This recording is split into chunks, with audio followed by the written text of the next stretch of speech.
Hey friends, I don't know about y'all, but for me growing up and into my early adulthood, just a basic spaghetti with red sauce was kind of like the quintessential broke budget meal.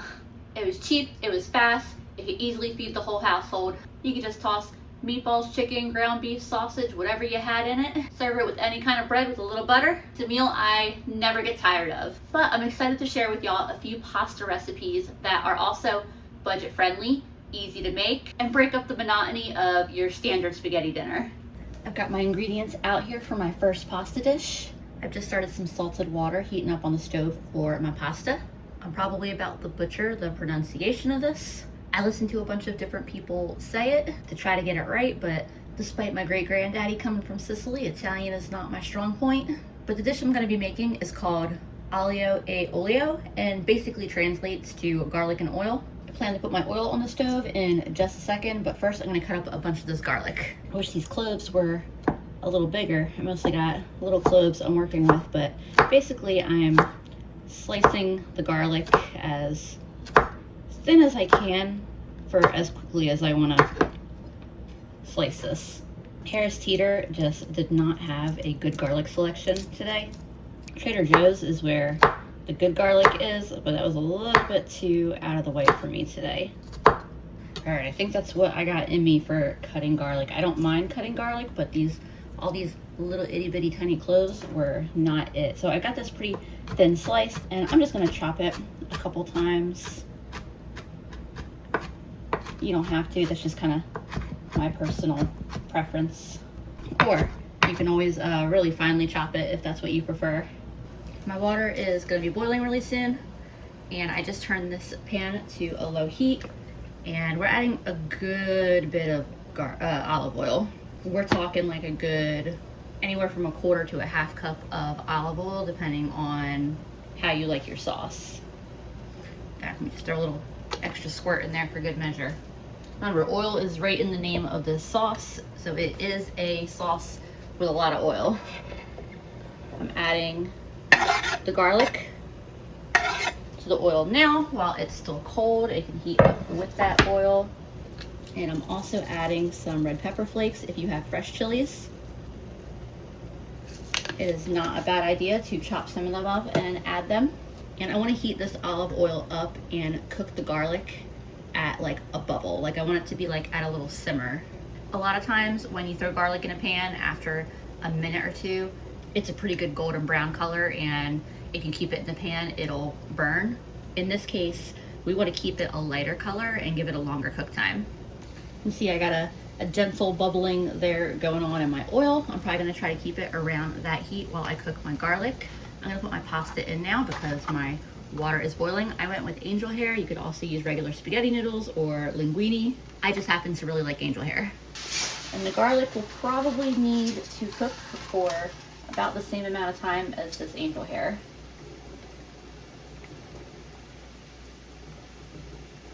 While that cooks, I'm gonna chop up some parsley real quick. I got this at Aldi. It was like 90 cents. And I'm just gonna chop up a whole bunch of it. So I got a whole bunch of parsley ready to go. My pasta is done. I turned the heat off and just slid that back off the heat. See how my garlic, it's got like a slight golden color to it, but it's nowhere near as dark as I would normally saute garlic for a lot of other dishes.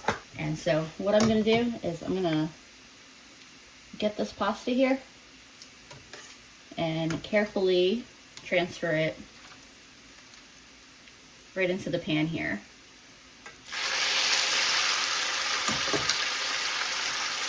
Now I've got all that pasta in here. I'm gonna toss it around in that oil. And I didn't drain the pasta because I actually want some of that pasta water.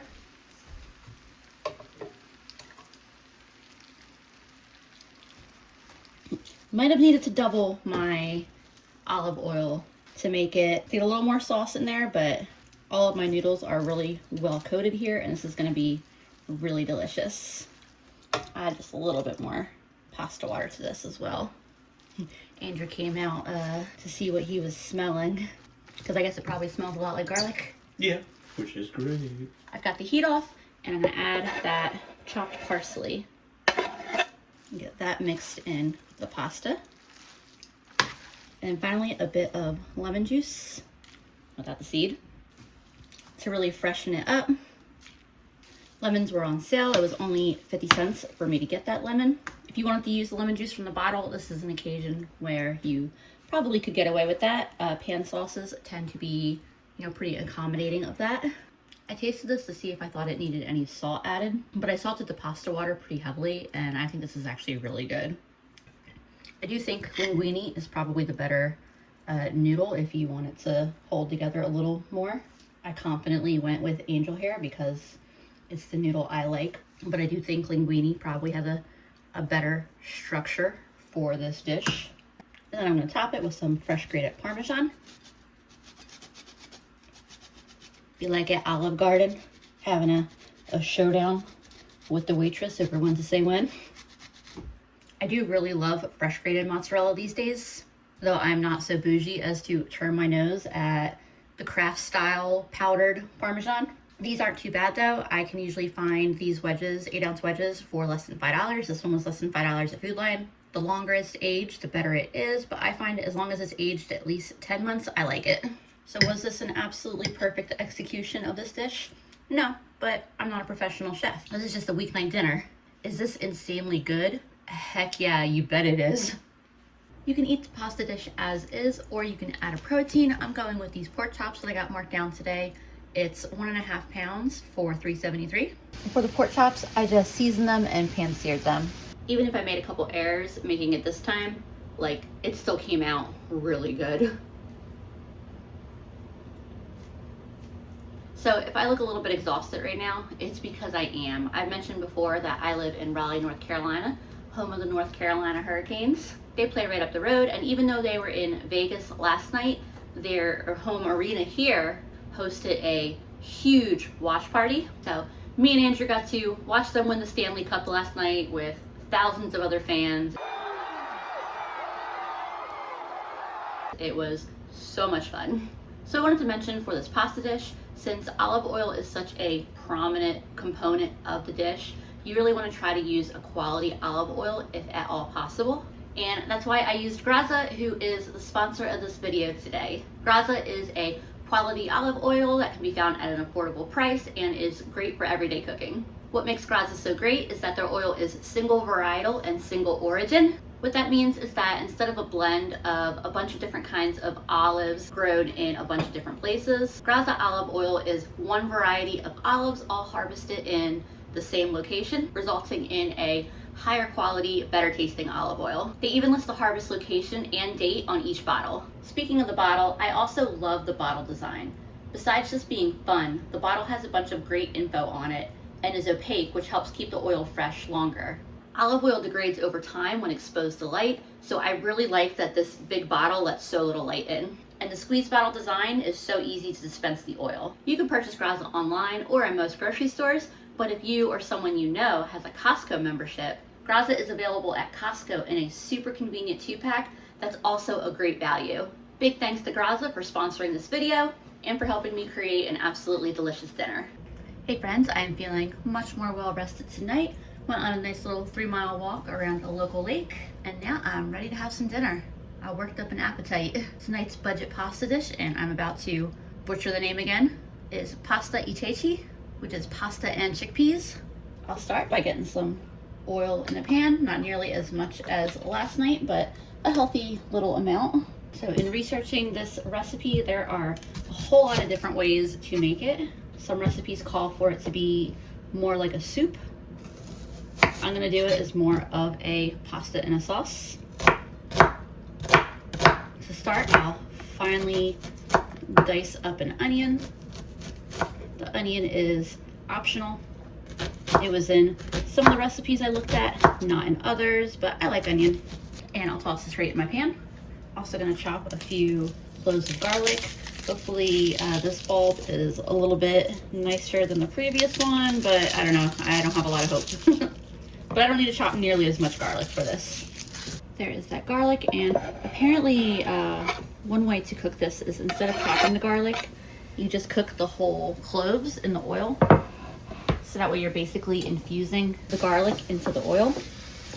and then you remove those whole cloves. But we are very, very, very much garlic lovers in this house, so I went with chopping the garlic, and we'll be leaving the garlic in. I'll let this garlic and onion cook together for a couple minutes. You can also add sprigs of fresh parsley and cook them in the oil for a couple minutes to like infuse the oil with that rosemary. I'm not a very big fan of rosemary, unfortunately. I say that, but this Italian season does have some rosemary, but I like it in Italian seasoning, like as a blend in small quantities. But when it's a star of the dish, I'm not as fond of it. But so I went with a little bit of Italian seasoning. This has been cooking together for a couple minutes. It already smells amazing. Next, I'm adding my chickpeas. I plan to use a whole box of pasta, so I'm going to use 2 cans. And I am using the liquid that is in with the chickpeas. You can drain it if that's your preference, but there is nothing wrong with leaving the liquid in there, and it'll help make a nice creamy sauce. The liquid is often called aquafaba, and there's actually a lot of really cool things you can do with it. You can actually whip it, and it'll whip up like egg whites. I attempted to make aquafaba. What are the little, are they macaroons or macarons? Whichever ones are the little round, colorful ones. Either way, attempted to make them. They fell flat, which is a challenge with egg white ones as well. They still tasted decent. I'm gonna cook all this together for a couple more minutes. I raised the heat on it just a little bit since I've got all that liquid in the pan now. By the way, I got the chickpeas buy one get one, so it was like $1.15 or $1.19, something like that for both cans. Chickpeas are one that it's usually cheaper for me to get in a can than to get dried chickpeas. I'm gonna add some tomato paste. The amount to add is a tablespoon or 2. This is probably closer to 3 tablespoons. I had that frozen in my freezer. You could also do crushed tomatoes, or you could even do fresh tomatoes. Cook this together for a couple minutes to get that tomato paste thawed and fully mixed in. This has been cooking together for a couple minutes. It looks and smells amazing. Now I'm gonna add some more liquid to this. You can either do water or broth, and it'll probably need about 6 or 7 cups. I heated up some water, so I wasn't adding all cold water to this. I should have picked a bigger pan, because I also got 2 more cups to add. I think it'll be okay. The 2 cups I added were not hot, but I figure overall this should bring this back up to a simmer quicker. And that was water that I added, but I'm gonna add some chicken bouillon. So I've essentially got chicken broth. If you wanted to keep this meal vegetarian, just use vegetable broth or stick with water. Now that this is starting to simmer, I'm gonna let it just stay at a simmer and cook for 10-15 minutes. Just let those flavors build together. If you're in a time crunch, you could totally just add the pasta now. But because I have the time, I'm just gonna let it cook for like 10 or 15 minutes. I'm about to get my pasta in here, but I want to blend up a little bit of these chickpeas. How much you do is totally optional. You could blend half of them, you could blend 3/4 of them, you could blend all of them, or none of them. I know I could use my stick blender right in the pan, but I like using the stick blender in one of these cups more. So I'm probably doing like 3/4 of them. Now that is nice and creamy, and it's going right back into the pot. And I'm gonna add the pasta now. And that is one nice thing, that this is a 1-pot dish. I'm using some radiator pasta. I know at least one of y'all out there can stop typing. I know it's radiatory. And I'll cook this just until the pasta is done, stirring it occasionally. I do want to cook it at more of a simmer to a light boil, not so much a rolling boil. And because I'm not draining this, I'm also going to keep an eye on whether I need to add more water. The goal is to have the right amount of water to cook the pasta and have a nice creamy sauce going on, but not too little to cook the pasta. Too much isn't so much a bad thing, because like I said, lots of people prefer this as more of a soup, but I'm hoping for a nice creamy sauce. This pasta is just about done, maybe a minute more, and I'm just adding some salt and pepper real quick. And so here's what that finished dish looks like. This is ready to get a bowl, and this is exactly the kind of sauciness I was hoping for. You could top this with a finishing olive oil, a bit of fresh parsley, or some fresh grated Parmesan. All right, this looks good. That was very, very good.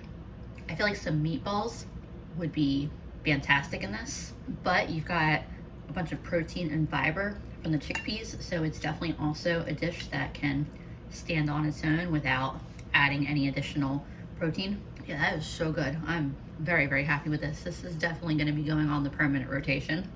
By the way, I've been taking the pasta leftovers and mixing them with like a huge scoop of cottage cheese, and it has been so good. It gives this pasta in particular the kind of like decadence that you get when you make a sauce out of heavy cream or you throw cream cheese in it or something like that. But it's just cottage cheese. Hello friends, tonight is our third and final pasta dish. The last time in this video that you'll have to listen to me struggle through Italian words. This one is pasta e piselli, or pasta and peas. I'm gonna serve it with these Italian chicken sausages that I picked up today. Pancetta, bacon, or ham would also go really good with this dish, but this is what the store had today when we stopped. And I'm just gonna cook those up in a separate pan. And for the pasta dish, it's gonna look really similar to yesterday. I've got some oil heating up in a pan, and I'm going to dice an onion to add. Add all of that to start cooking. Garlic in this one is optional, but I love garlic, so I'm gonna chop up a few cloves to add here as well. My onions are cooking up really nicely, so I'm gonna add that garlic in as well to cook for a minute or two. For my chicken sausages over here, I'm just going off the recommendation of the packaging. Those onions and garlic are smelling so lovely and fragrant. I have a pound of frozen peas here, and I'm adding them straight to the pan. We're gonna cool things down for just a minute here. I got these peas on closeout, which is probably why they're a little more of a frozen block than you might expect a bag of frozen peas to be, but they're still gonna be good. And I would recommend frozen peas over canned. It's not that there's anything wrong with using canned, but frozen peas are typically just blanched before they're frozen, and then that's why they're that bright green color, whereas canned peas are pretty well cooked as part of the canning process, and so they don't keep that vibrant green color. So like, you can use them, absolutely, and they'll still taste good if you like canned peas. I love canned peas, but they may not have the same vibrant green color that you'll get from frozen. I'm gonna get a bit of salt and pepper on these now. And that sound you hear is I'm heating some water up. You don't have to add hot water. I'm just doing it to save a few minutes. You could definitely just pour cold water in here and let it all heat up. Adding some of that water to start. I'll add the rest in just a moment. Just like yesterday, I'm gonna blend up some of my mixture here before I add the pasta in. A bit less than yesterday though. Yesterday I blended up probably like a good 3/4 of the chickpeas, but in this dish I like to have more actual peas in it. I'll blend those up in just a second, but I'll get the rest of that water in here. So that's 4 cups or a quart of water. I'm adding bouillon. You can make this by adding bouillon. You can make it with broth, or you can just make it with water. It just really depends on what kind of flavor you would like for it to have. I'm just using my stick blender real quick. You could use any blender, food processor, whatever, and honestly, peas are delicate enough that you could probably just smash some in the pan and get the same effect.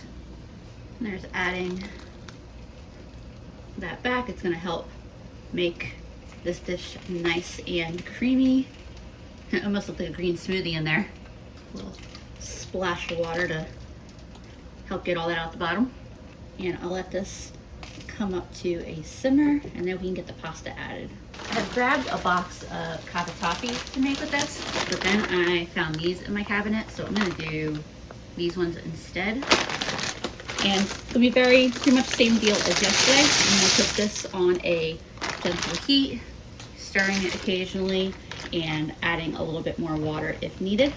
I just turned the heat off my chicken sausages. I'm going to just double check them with a meat thermometer in a second, make sure they're cooked all the way through. But I imagine they are, they look good. And then I'll just take those out of the pan to rest while my pasta cooks, and we're very close to being ready to eat. The previous 2 meals, I used a little bit of my parm, but not a ton. I finished up that previous block, and then this is all I've used so far on the new block. This one, I'm gonna use a little bit more of it.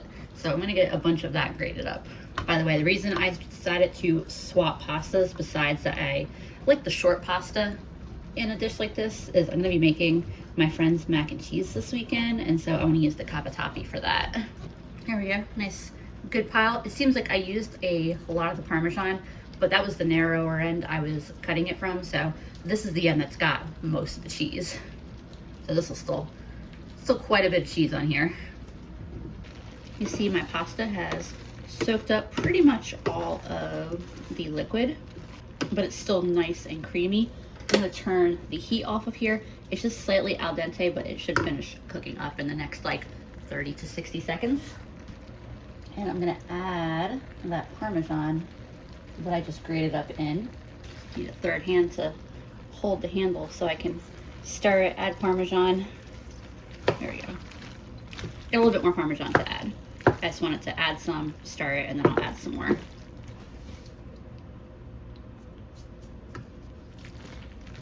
This looks and smells really good. Try a bite of this out real quick. Tastes so good, I'm having a second bite to try. Have to make sure it's really actually good, you know? These chicken sausages have had a few minutes to rest. I'm just gonna cut them into slices. I checked them with the meat thermometer, so I know that they are absolutely fully cooked to a safe temperature. I haven't had these ones before, but I'm excited to try them. They're only 100 calories per sausage and like 15 grams of protein. And they seem like they're probably a little more minimally processed than other kinds of sausages. Try a piece of this. I'll definitely be buying those again. Those are good.